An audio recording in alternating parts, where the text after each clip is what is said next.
반갑습니다. 임채문 세무사입니다. 이 시간에는 증여재산가액에서 차감되는 채무가 뭐가 있는지, 증여를 할 때 부담부 증여를 할 수도 있고, 또 그 증여 물건을 통째로 이렇게 증여를 할 수가 있는데, 그러면 이 증여자가 자기 재산을 부담부 증여를 했을 때 차감되는 그 채무가 어디까지 될까? 어떤 것들은 이렇게 공제가 되고 어떤 것들은 공제가 안 되는 경우도 있는데, 그런 범위는 주로 어떤 것들이 있는지 같이 살펴보도록 하겠습니다. 증여세 이제 과세가액, 그러니까 증여재산에서 채무를 빼고 나면 증여세 과세가액이 되죠. 그러니까 증여세 과세가액 그러면 우리 그 세무 전문 지식이 없으신 분들은 증여세 과세가액 그러면 조금 이게 구체적으로 뭐냐 이렇게 생각하실 법도 한데, 이렇게 쉽게 생각하시면 돼요. 순증여재산이라고 생각하시면 돼요. 증여재산에서 부담 채무를 뺀 그 순증여재산은 얼마가 되는지, 그게 이제 증여세 과세가액이라고 쉽게 이렇게 보시면 됩니다.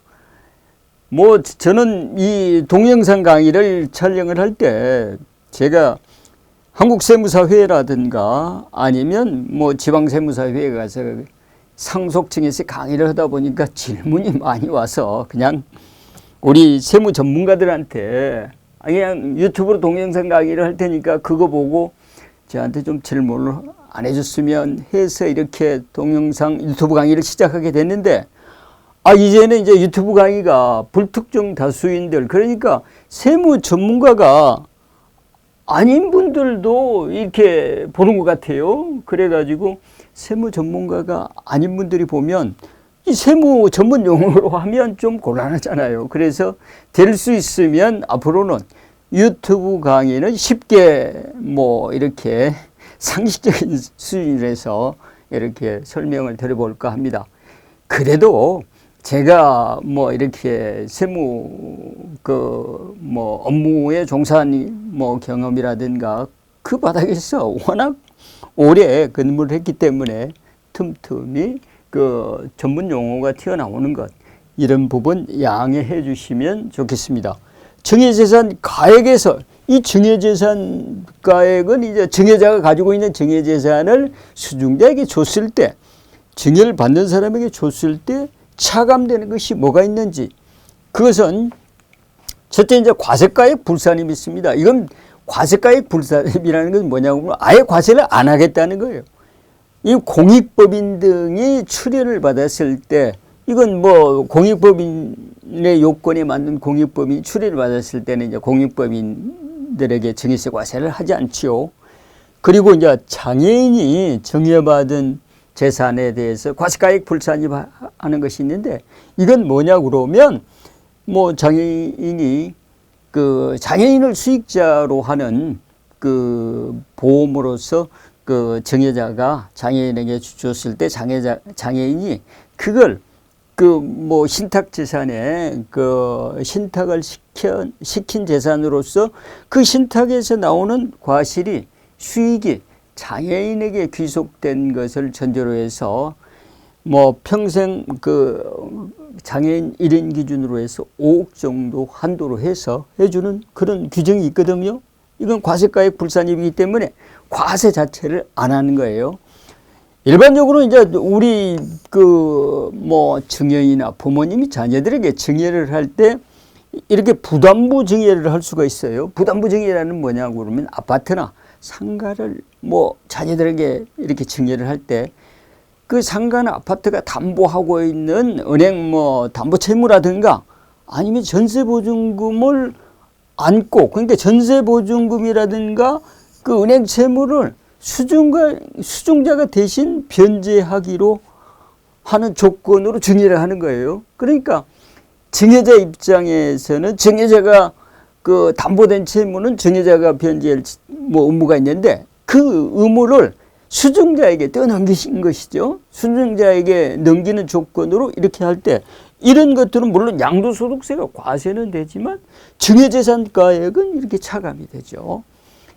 이제 마지막으로 보면 이게 동일인에게 10년 이내에 징해를 받았을 때 이럴 때는 이제 합산이 되죠. 합산이 되는데 그러면 동일인의 범위가 어디까지가 동일인의 범위가 되느냐? 이걸 저한테 묻는 분들이 아주 많은데 동일인은 이 증여자가 직계 존속인 경우에는 직계 존속 후 배우자를 포함하는 거예요. 이 말은 뭔 말이냐 그러면 아버지하고 어머니는 뭐 증여자가 아버지도 증여하고 어머니도 증여했다.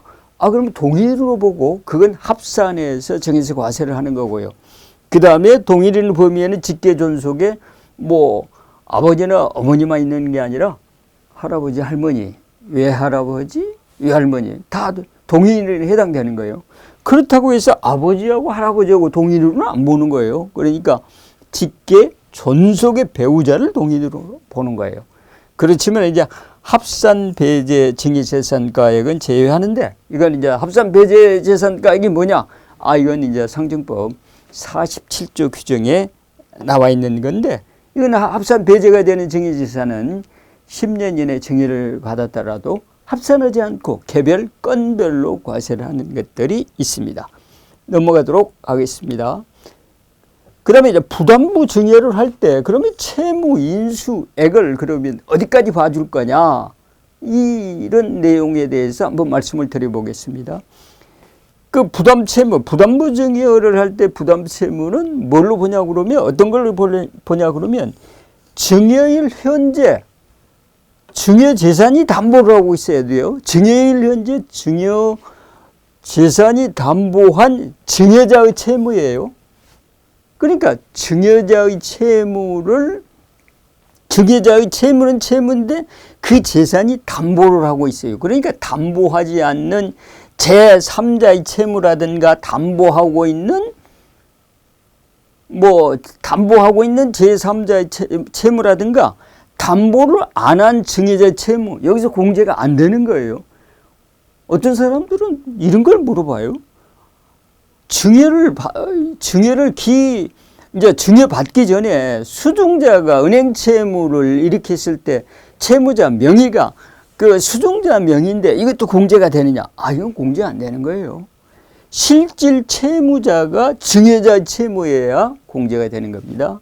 그리고 이제 그 부담부 증여를 해서 수중자가 인수를 했을 때 재산을 인수를 했을 때는 반드시 이제 그 수중자가 실제로 인수한 채무를 공제를 해주는 것이죠. 수중자가 인수한 채무를 공제하는 것이지 인수하지 않는 채무는 공제가 안 되는 거예요.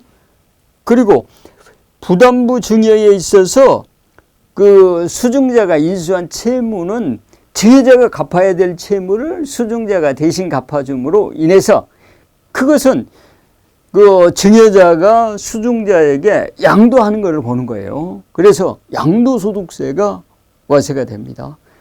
그리고 부담부 증여에 포함된 증여재산을 이제 상속세 과세가액에 가산을 할 때 이제 상속 개시일로부터 10년 이내에 사전 증여재산은 상속재산에 가산을 하잖아요. 그럴 때 어떤 재산을 가산하느냐?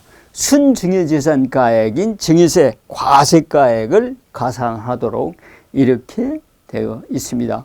그 증여재산에서 공제되는 채무 이 부분 실무적으로는 많이 이렇게 일어나는 것이지만 요즘에는 이제 아파트를 증여를 할 때는 조심해야 되겠더라고요.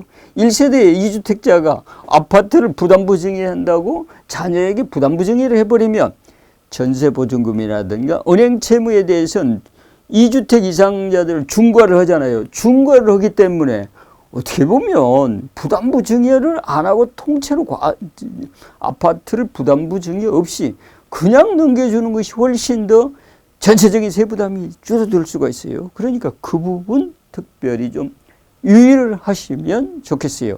그 부담부 증여 이 부분도